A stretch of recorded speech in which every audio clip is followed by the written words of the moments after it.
Tiga hal yang bikin Indonesia tadi dipermakabis sama Korea Utara 6-0 di babak perempat final Piala Asia U17 2025. Langsung kita mulai. Yang pertama, secara taktik dan strategi ini nggak ada yang salah dari Coach Novarianto dengan main 3-4-3, tetap dengan main counter defense, defense counter ya kan. Yang jadi problemnya adalah ini sepanjang laga sisi sayap dari back kita ini ketika pemain Korea Utara udah masuk ke final third ataupun dekat kotak penalti Indonesia, ini pemain bertahan Indonesia lebih cenderung menunggu bola. Seharusnya itu kita bisa berani ambil bola langsung kan, jangan ditunggu. Ketika ditunggu jarak kan agak lebar tuh ya kan, agak jauh tuh jarak antara main Korea sama main Indonesia, dan ini bisa dimanfaatin sama Korea Utara berkali-kali untuk menciptakan situasi-situasi berbahaya di area dekat kotak penalti Indonesia. Dan dari situasi tersebut satunya di gol, itu gol ke-3 kalau nggak salah tuh ya kan, akselerasi main Korea Utara di babak kedua di sisi kiri pertahanan Indonesia. Becker tahu sama tuh nunggu bola sehingga main Korea Utara bisa akselerasi ke dekat kotak penalti dan dia ngirim cutback dan dia tinggal disontek jadi gol. Itu yang ke-1 menurut gua tuh kesalahan dari timnas Indonesia tadi. Yang kedua, ini yang sangat disayangkan ya. Ketika kita ketinggalan 2-0 di babak pertama dan Korea Selatan benar-benar neken abis-abisan Indonesia, nggak biarin Indonesia menguasai bola lama-lama. Ini seharusnya Coach Novarianto lebih berani di babak kedua, udah nggak usah mikir panjang lagi, nggak usah mikir wah kalau kita langsung main terbuka nanti lebih banyak gol. Enggak, seharusnya tadi babak kedua Indonesia udah main attacking aja, udah main ultra ofensif. Karena apa? Ini babak perempat final ya kan, main bertahan kalah atau main menyerang ada kesempatan untuk bikin gol untuk memperkecil kedudukan ya kan. Dan ternyata tadi Coach Novarianto kalau kita lihat ya, di sisi lain permainan Indonesia nggak berkembang, tapi di sisi lain kalau kita lihat ini Indonesia nggak banyak berubah gaya bermainnya dibanding babak pertama ya kan. Tetap ngandelin defense dulu dan nyarapin serangan baliknya sulit lah kalau ngadepin Korea Utara kayak tadi tuh ya kan, sulit banget. Di Korea Utara ya lini per lini benar-benar tampil solid banget, main pressingnya juga sangat sebagai unit ini benar-benar luar biasa banget nih, dari mulai lini pertahanan, tengah sampai lini depan. Itu menjadi kesalahan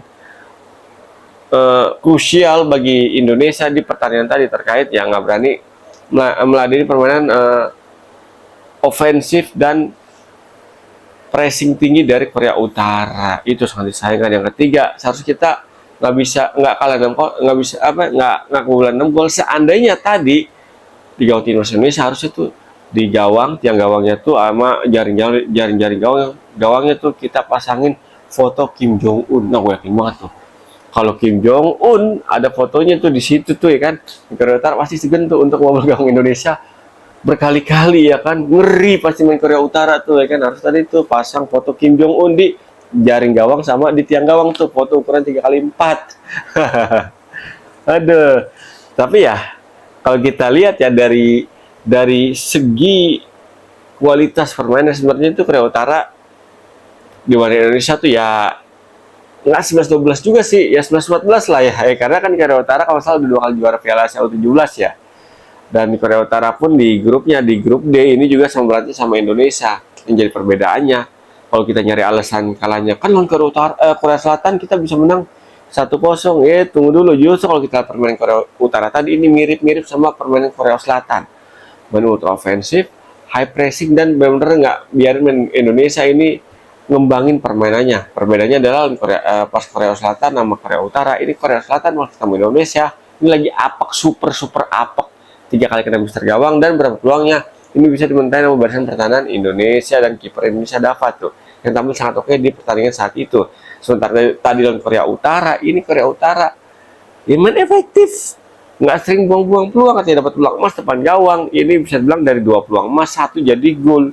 Ini perbedaan Korea Selatan sama Utara. Gue sih juga yakin nih kalau ketemu Korea Selatan di babak tadi nih, seandainya Korea Selatan ada di posisi Korea Utara, Korea Selatan pun bakal bisa menang lawan Indonesia dengan selisih dari 2 gol.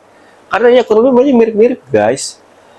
Main high pressing, benar-benar nggak ngasih kesempatan Indonesia untuk sering-sering ngumpan ya kan. Dan lagi-lagi Indonesia tuh ya bisa bilang cepet banget kehilangan bola, nggak lebih dari, sering banget tuh momen itu nggak lebih dari 5 detik kita langsung kehilangan bola. Itu sih menjadi faktor lainnya yang bikin Indonesia kedodoran tadi ngadepin Korea Utara.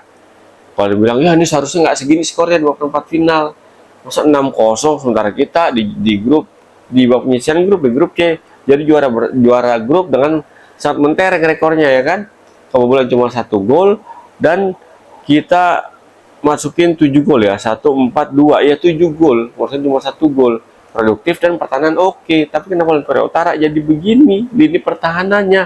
Di lain sisi mungkin ya, ketika kita udah tinggal 2-0 nih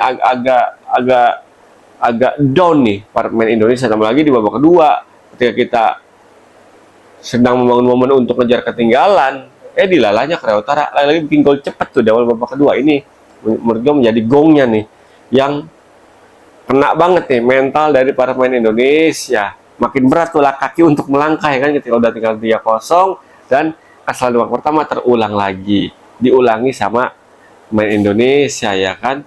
Ya pemain bertahan kita, kalau kita mau resume ya dari babak penyisian grup lawan Korea Selatan sampai pertandingan terakhir lawan Korea Utara, ini sebenarnya secara overall permainan cukup bagus menurut gue, tapi ya itu dia kelemahannya masih terus berulang nih di tiap match nih.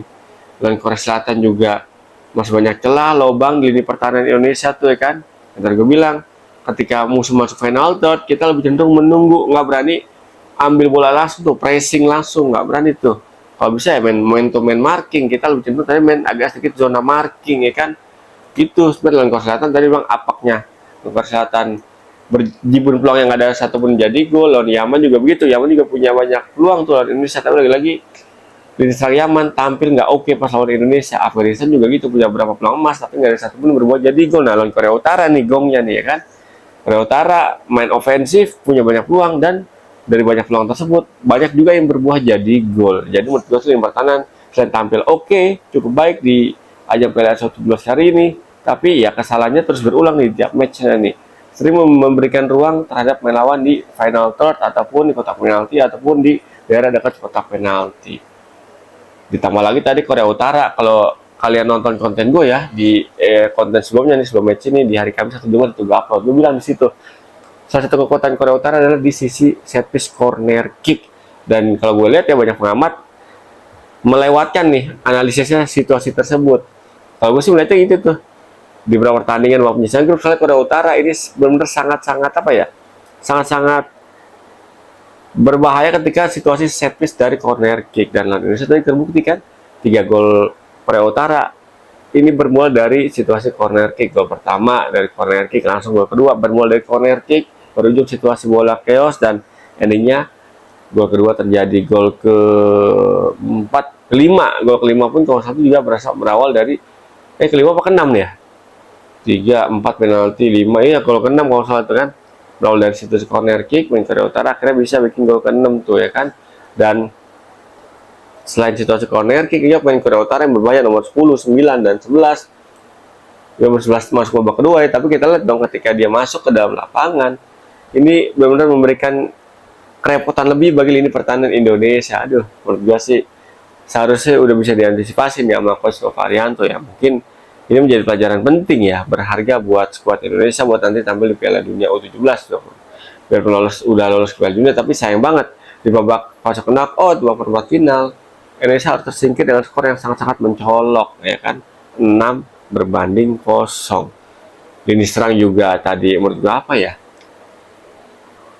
minim suplai bola dari lini tengah ya. Karena apa, itu dia tadi gue bilang, ketika Korea Selatan main high pressing nih, Coach Nova nggak berani untuk menginstruksikan anak buahnya, udah kita main kontra pressing aja, udah kita main lebih terbuka, main ofensif juga. Seharusnya begitu tadi tuh di babak kedua kan. Seharusnya ketika babak pertama kita udah coba dengan gaya bermain kita, defense counter ya kan, ternyata Korea Selatan menjadi-jadi, ya seharusnya ya udah kita main terbuka aja ya. Pilihannya cuma itu, main terbuka, kita kalau lebih banyak atau kita punya opsi banyak, punya peluang banyak untuk memperkecil skor ataupun mengejar ketinggalan. Tapi ya dilalahnya tadi permainan kita nggak berkembang, kita tetap istiqomah dibikin main defense counter nih. Sayang banget ya dengan game bermain Korea Utara kayak tadi. Ya wajar aja Korea Utara menang dengan setengah lusin gol berbanding clean sheet. Indonesia clean sheet gol nih di pertandingan tadi, sayang banget. Kayak Evandra juga nggak berkembang, Goli juga jarang banget dapat bola-bola enak di final third. juga ya, menjadi catatan gue adalah nomor 9 nih, Mirza nih. Mirza menurut gue ya di ajang kali ini kurang oke kayak bermainnya. Seharusnya tadi tuh yang dimainin Josh Holong ya kan. Seharusnya, ini opini gua. Tapi kan udah tahu emang tim pelatih ya kan, sayang banget sih. Ketika udah melaju sejauh ini harus tersingkir dengan kalah dengan skor 6-0. Ini sayang banget menurut gua. Tapi apa boleh buat kan, skor akhir udah terjadi, dan harus pulang, harus mudik lebih awal di perempat final kalah 6-0 dari Korea Utara. Tapi ya kalau secara overall dari segi mental di babak penyisihan grup Indonesia bagus, tapi di babak perempat final ini karena pressure lebih tinggi dan mentalnya agak sedikit turun nih di babak perempat final tadi lawan Korea Utara. Apalagi ngeliat rekaman pertandingan tadi kan, ketika Korea Utara udah unggul 2-0 babak pertama, pasti kan ngebayanginnya Korea Utara bakal ngedorin serangan, yang ternyata enggak. Ketika udah unggul 2-0 babak kedua, tetap aja main kayak babak pertama ya kan, main dengan high press, terus juga main dengan tempo lumayan cepet, dan main dengan ofensif dan garis pertahanan tinggi. Dan ini yang menurut gue yang apa namanya itu, yang kurang diantisipasi sama tim pelatihan Coach Nova Arianto. Ya, gitulah resikonya ya kan.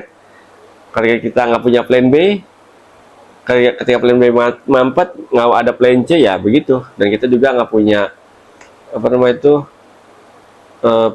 super sub ya, pemain yang ketika masuk dari bangku cadangan bisa merubah permainannya. Kita nggak punya di pertandingan tadi lawan Korea Utara, dan hasilnya harus ikhlas. Kita tersingkir di babak perempat final Piala Asia dengan skor 6-0.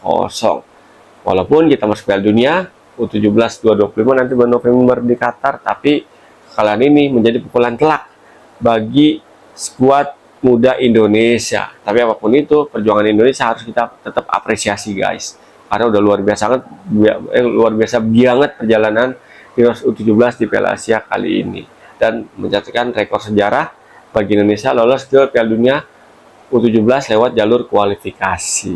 Itu sih yang patut kita syukuri di balik kekalahan telak dari Korea Utara tadi. Yang penting mah dukung terus kemajuan sepak bola tanah air, timnasnya, grassrootsnya, kelompok umurnya maupun liganya. Harus kita support terus nih biar persepak bola Indonesia makin maju, makin berkembang ke depannya. Dan thank you banget yang udah support channel YouTube gua Irwan Channel 160 buat konten Pundit Abangan. Thank you banget atas support dari kalian yang nonton konten-konten gua, like, subscribe, dan komen, dan share. Thank you banget. Dan ketemu lagi bersama gue Irwan Chan di konten-konten Pundit Abangan berikutnya. Gua pamit. Salam olah bola.